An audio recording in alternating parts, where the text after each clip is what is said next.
জয় শ্রীকৃষ্ণ। আজকের কৃষ্ণবাণী হয়তো আপনার মনের চিন্তাকে একটু শান্ত করবে।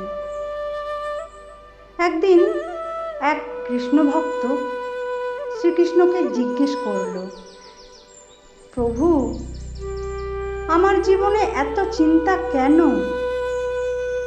শ্রীকৃষ্ণ তখন মৃদু হেসে বললেন, চিন্তা করা তোমার স্বভাব হতে পারে, কিন্তু সব বোঝা একা বয়ে বেড়ানো তোমার কাজ নয়। সময় এলে ফুল আপনিই ফুটবে, সময় এলে পথ আপনিই খুলবে। তুমি শুধু চেষ্টা করে যাও আর বিশ্বাস রাখো, বাকিটা আমার ওপরে ছেড়ে দাও।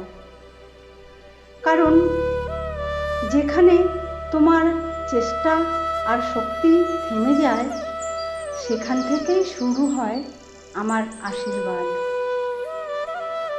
তাই চিন্তা না করে নিজের কর্ম করে যাও, সৎ পথে চলো, সৎ কর্ম করো, আর ভালোবেসে বলো, রাধে রাধে।